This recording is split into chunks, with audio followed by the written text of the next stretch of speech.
Mark, I want to thank you for your introduction.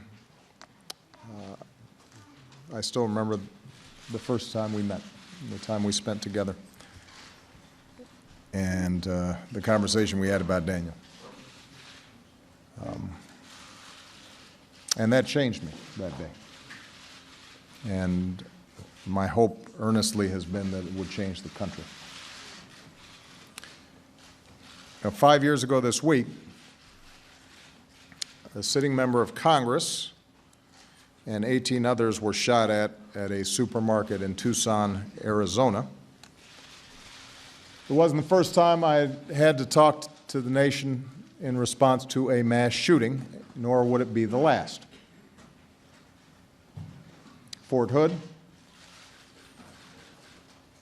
Binghamton, Aurora, Oak Creek, Newtown, the Navy Yard, Santa Barbara, Charleston, San Bernardino.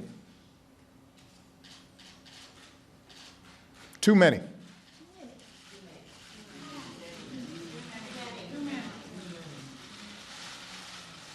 Now, thanks to a great medical team and the love of her husband, Mark,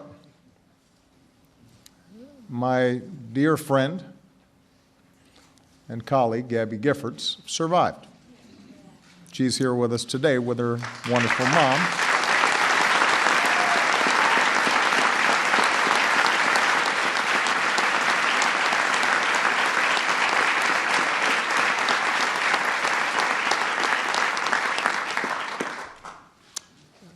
This thanks to a great medical team, her wonderful husband, Mark, who, by the way, the last time I met with Mark, this is just a small aside, you may know Mark's twin brother is in outer space.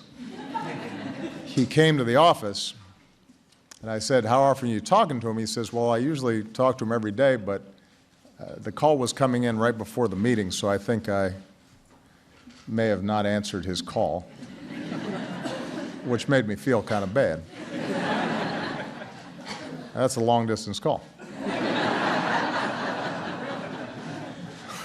So I told him if his brother Scott is calling today, that he should take it. Turn the ringer on.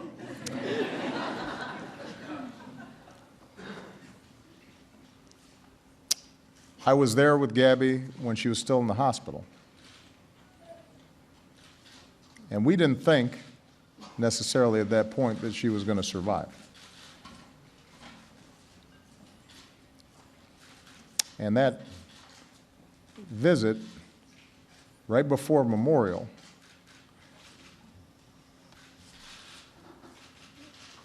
about an hour later, Gabby first opened her eyes. Now, I remember talking to Mom about that. But I know the pain that she and her family have endured these past 5 years. And the rehabilitation and the work and the effort to recover from shattering injuries. And then I think of all the Americans who aren't as fortunate. Every single year, more than 30,000 Americans have their lives cut short by guns. 30,000. Suicides, domestic violence, gang shootouts, accidents. Hundreds of thousands of Americans have lost brothers and sisters or buried their own children. Many have had to learn to live with a disability or learn to live without the love of their life. A number of those people are here today. They can tell you some stories. In this room right here, there are a lot of stories. There's a lot of heartache. There's a lot of resilience. There's a lot of strength. but there's also a lot of pain. And this is just a small sample. The United States of America is not the only country on earth with violent or dangerous people. We are not inherently more prone to violence. But we are the only advanced country on earth that sees this kind of mass violence erupt with this kind of frequency. It doesn't happen in other advanced countries. It's not even close.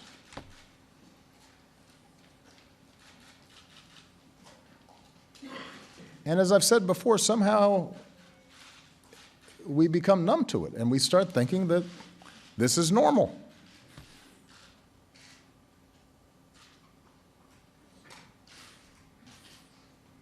And instead of thinking about how to solve the problem, this has become one of our most polarized partisan debates. Despite the fact that there's a general consensus in America about what needs to be done. That's part of the reason why on Thursday I'm going to hold a town hall meeting in Virginia on gun violence. Because my goal here is to bring good people on both sides of this issue together for an open discussion. I'm not on the ballot again. I'm not looking to score some points. I think we can disagree without impugning other people's motives or without being disagreeable. We don't need to be talking past one another, but we do have to feel a sense of urgency about it.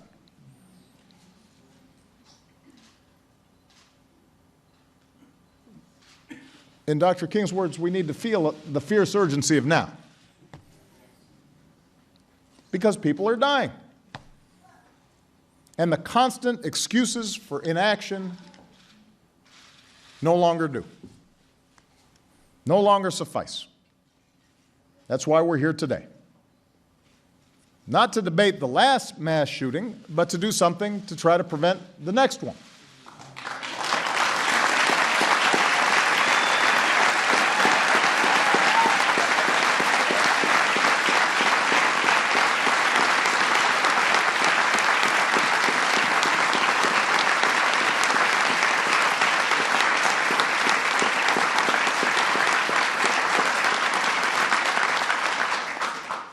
To prove that the vast majority of Americans, even if our voices aren't always the loudest or most extreme, care enough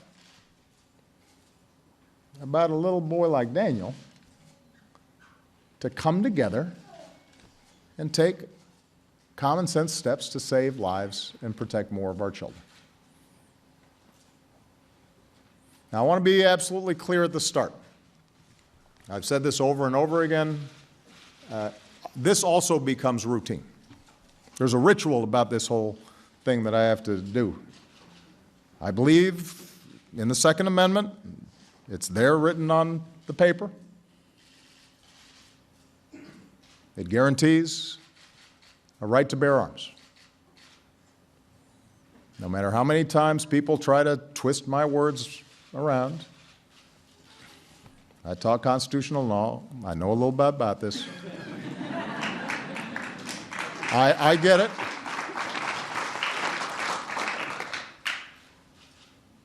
But I also believe that we can find ways to reduce gun violence consistent with the Second Amendment. I mean, think about it. We all believe in the First Amendment, the guarantee of free speech, but we accept that you can't yell fire in a theater. We understand there are some constraints on our freedom in order to protect innocent people. We cherish our right to privacy, but we accept that you have to go through metal detectors before being allowed to board a plane. It's not because people like doing that, but we understand that that's part of the price of living in a civilized society. And what's often ignored in this debate is that a majority of gun owners actually agree. A majority of gun owners agree that we can respect the Second Amendment while keeping an irresponsible, law-breaking few from inflicting harm on a massive scale. Today, background checks are required at gun stores. If a father wants to teach his daughter how to hunt, he can walk into a gun store, get a background check, purchase his weapon safely and responsibly. This is not seen as an infringement on the Second Amendment. Contrary to the claims of what some gun rights proponents have suggested, this hasn't been the first step in some slippery slope to mass confiscation. Contrary to claims of some presidential candidates apparently before this meeting, this is not a plot to take away everybody's guns.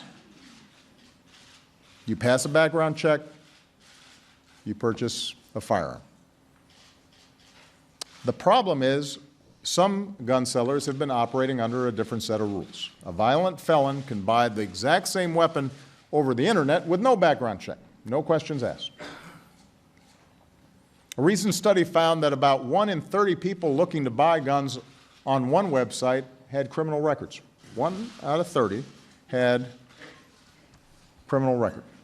We're talking about individuals convicted of serious crimes, aggravated assault, domestic violence, robbery, illegal gun possession. People with lengthy criminal histories buying deadly weapons, all too easily.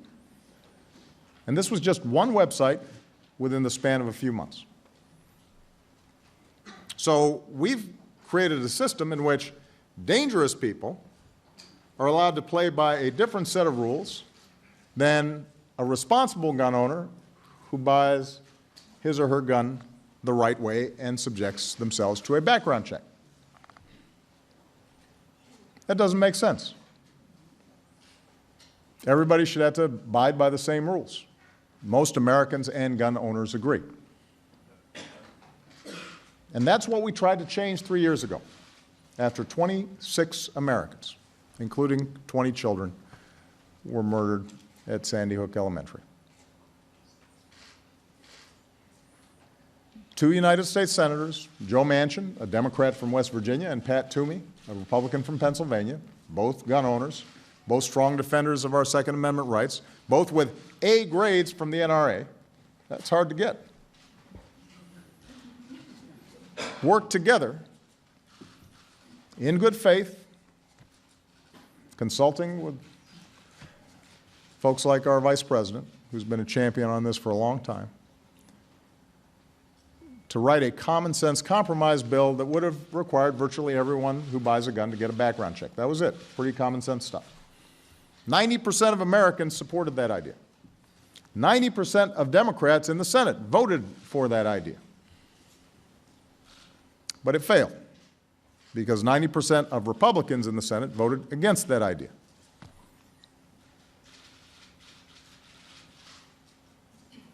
How did this become such a partisan issue?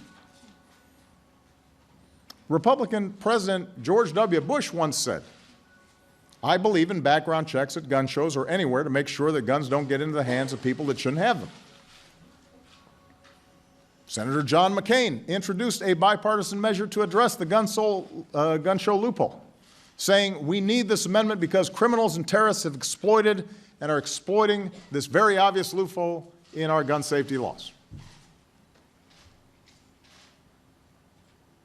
Even the NRA used to support expanded background checks. And by the way, most of its members still do. Most Republican voters still do. How did we get here? How did we get to the place where people think requiring a comprehensive background check means taking away people's guns?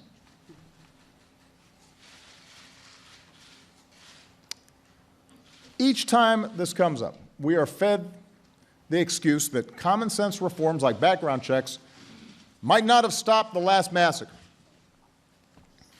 or the one before that, or the one before that. So why bother trying?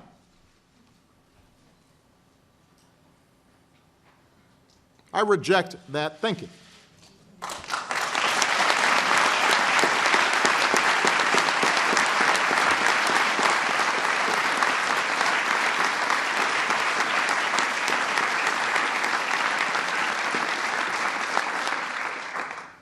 We know we can't stop every act of violence, every act of evil in the world. But maybe we could try to stop one act of evil, one act of violence. Some of you may recall at the same time that Sandy Hook happened, a disturbed person in China took a knife and tried to kill with a knife a bunch of children in China. But most of them survived because he didn't have access to a powerful weapon. We maybe can't save everybody, but we could save some. Just as we don't prevent all traffic accidents, but we take steps to try to reduce traffic accidents. As Ronald Reagan once said, if mandatory background checks could save more lives, it would be well worth making it the law of the land. The bill before Congress 3 years ago met that test. Unfortunately, too many senators failed theirs.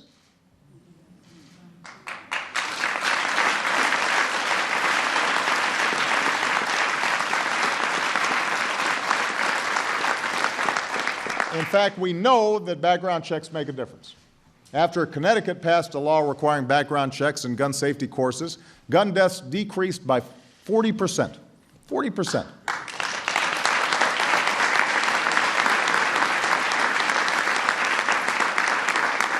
Meanwhile, since Missouri repealed a law requiring comprehensive background checks and purchase permits, gun deaths have increased to an almost 50% higher than the national average.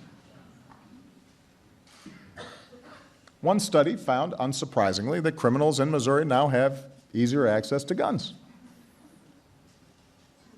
And the evidence tells us that in states that require background checks, law-abiding Americans don't find it any harder to purchase guns whatsoever.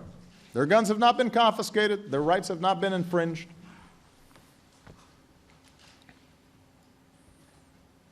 And that's just the information we have access to. With more research, we could further improve gun safety, just as with more research, we've reduced traffic fatalities enormously over the last 30 years. We do research when cars, food, medicine, even toys harm people so that we make them safer. And you know what? Research, science, those are good things. They work. They do.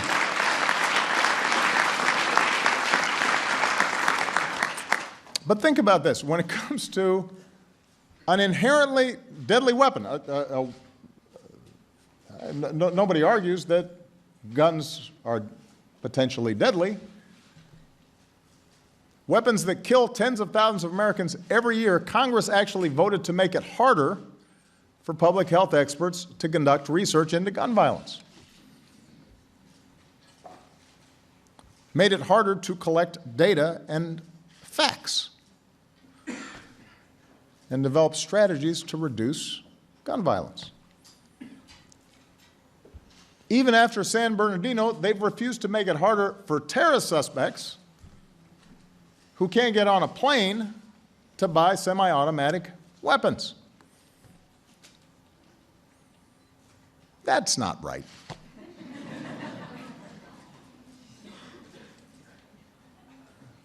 That can't be right. So the gun lobby may be holding Congress hostage right now, but they cannot hold America hostage. We do not have to accept this carnage as the price of freedom.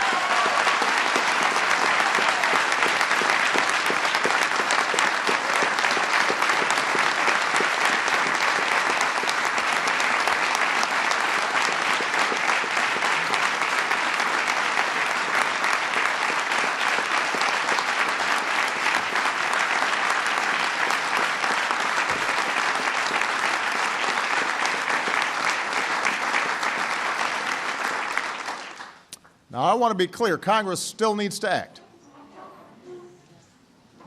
The folks in this room will not rest until Congress does.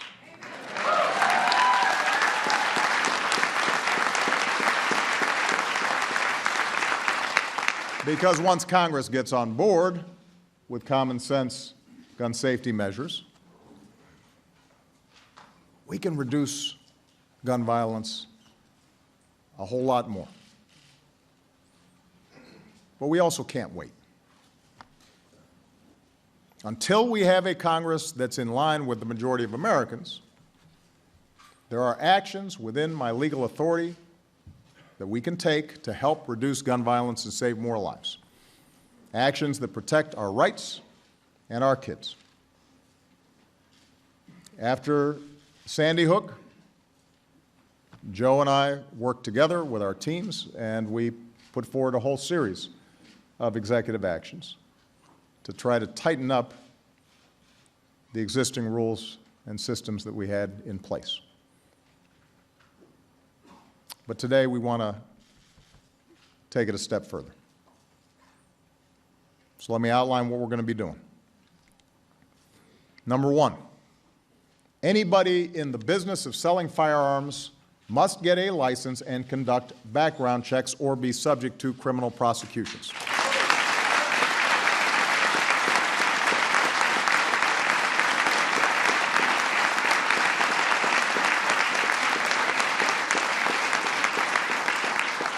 It doesn't matter whether you're doing it over the internet or at a gun show. It's not where you do it, but what you do.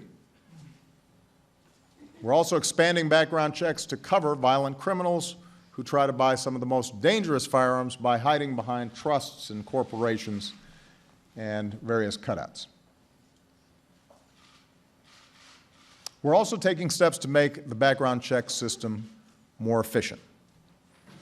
Under the guidance of Jim Comey and the FBI and our Deputy Director, Tom Brandon at ATF, we're going to hire more folks to process applications faster, and we're going to bring an outdated background check system into the 21st century.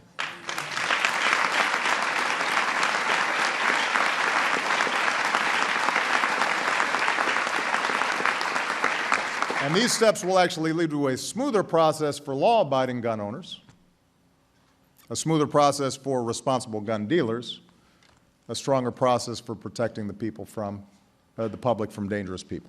So that's number one. Number two, we're going to do everything we can to ensure the smart and effective enforcement of gun safety laws that are already on the books, which means we're going to add 200 more ATF agents and investigators. We're going to require firearms dealers to report more lost or stolen guns on a timely basis. We're working with advocates to protect victims of domestic abuse from gun violence, where too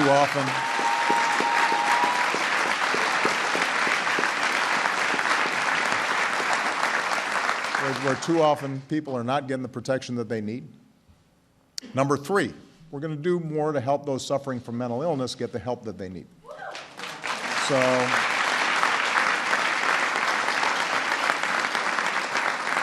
high-profile mass shootings tend to shine a light on those few mentally unstable people who inflict harm on others, but the truth is that nearly 2 in 3 gun deaths are from suicides.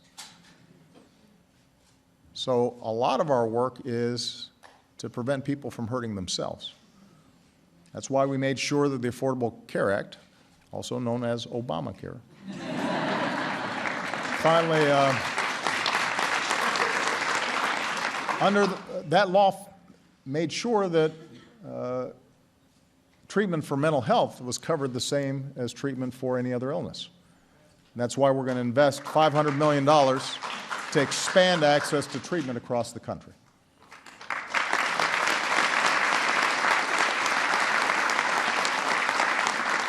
It's also why we're going to ensure that federal mental health records are submitted to the background check system and remove barriers that prevent states from reporting relevant information. If we can continue to destigmatize mental health issues, get folks proper care, and fill gaps in the background check system, then we can spare more families the pain of losing a loved one to suicide.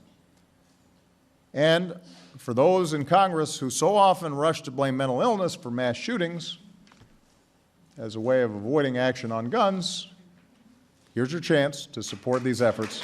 Put your money where your mouth is.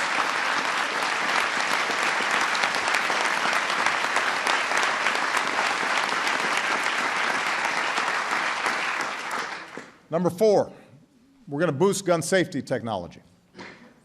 Today, many gun injuries and deaths are the result of legal guns that were stolen or misused or discharged accidentally. In 2013 alone, more than 500 people lost their lives to gun accidents, and that includes 30 children younger than 5 years old. Now, in the greatest, most technologically advanced nation on earth, there is no reason for this.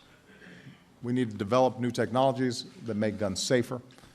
If we can set it up so you can't unlock your phone unless you got the right fingerprint, why can't we do the same thing for our guns?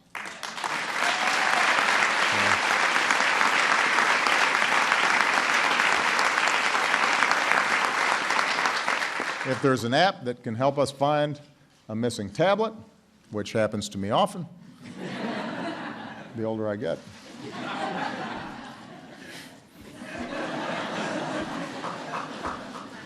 If we can do it for your iPad, there's no reason we can't do it with a stolen gun. If a child can't open a bottle of aspirin, we should make sure that they can't pull a trigger on a gun. All right?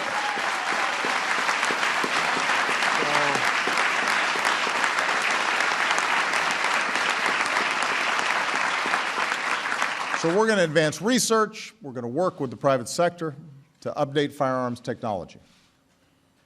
And some gun retailers are already stepping up by refusing to finalize a purchase without a complete background check, or by refraining from selling semi-automatic weapons or high-capacity magazines. And I hope that more retailers and more manufacturers join them, because they should care as much as anybody about a product that now kills almost as many Americans as car accidents. I make this point because none of us can do this alone. I think Mark made that point earlier. All of us should be able to work together to find a balance that declares the rest of our rights are also important. Second Amendment rights are important, but there are other rights that we care about as well, and we have to be able to balance them. Because our right to worship freely and safely, that right was denied to Christians in Charleston, South Carolina, and that was denied Jews in Kansas City, and that was denied Muslims in Chapel Hill and Sikhs in Oak Creek. They had rights too.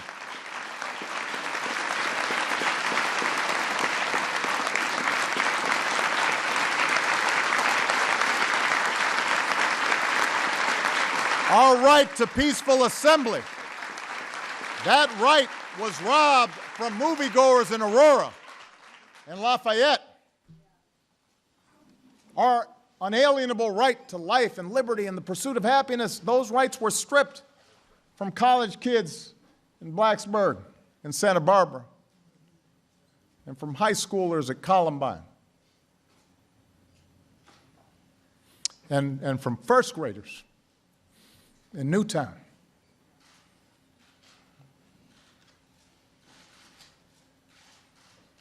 First graders.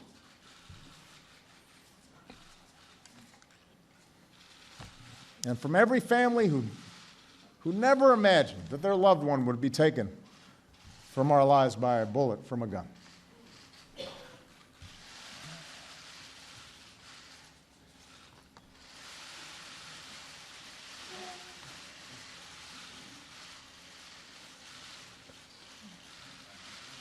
Every time I think about those kids, it gets me mad.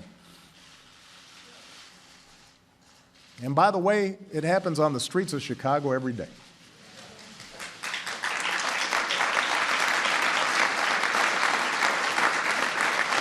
So, all of us need to demand a Congress brave enough to stand up to the gun lobby's lies. All of us need to stand up and protect its citizens. All of us need to demand governors and legislators and businesses do their part to make our communities safer. We need the wide majority of responsible gun owners who grieve with us every time this happens and feel like your views are not being properly represented to join with us to demand something better.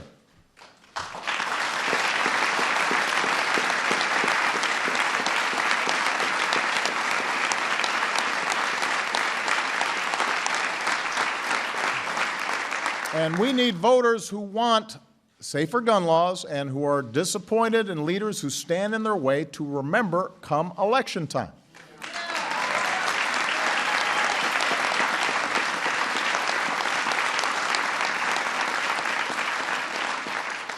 I mean, some of this is just simple math. Yes, the gun lobby is loud and it is organized in defense of making it effortless for guns to be available for anybody, anytime. Well, you know what? The rest of us, we all have to be just as passionate. We have to be just as organized in defense of our kids. This is not that complicated. The reason Congress blocks laws is because they want to win elections. And if you make it hard for them to win an election, if they block those laws, they'll change course, I promise you.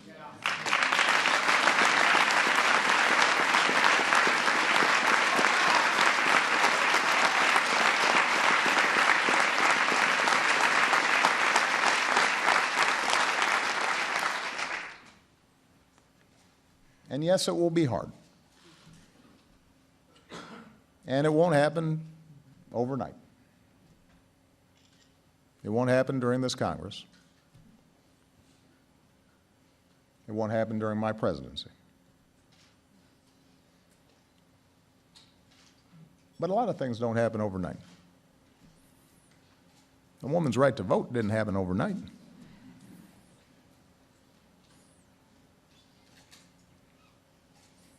The liberation of African Americans didn't happen overnight. LGBT rights, that was decades worth of work. So just because it's hard, that's no excuse not to try. And if you have any doubt as to why you should feel that fierce urgency of now, think about what happened 3 weeks ago. Xavion Dobson was a sophomore at Fulton High School in Knoxville, Tennessee. He played football, beloved by his classmates and his teachers. His own mayor called him one of their city's success stories. The week before Christmas, he headed to a friend's house to play video games. He wasn't in the wrong place at the wrong time. He hadn't made a bad decision. He was exactly where any other kid would be. Your kid. My kids. And then gunmen started firing. And Xavion, who was in high school, hadn't even gotten started in life, dove on top of 3 girls to shield them from the bullets. And he was shot in the head. And the girls were spared. He gave his life to save theirs. An act of heroism a lot bigger than anything we should ever expect from a 15-year-old.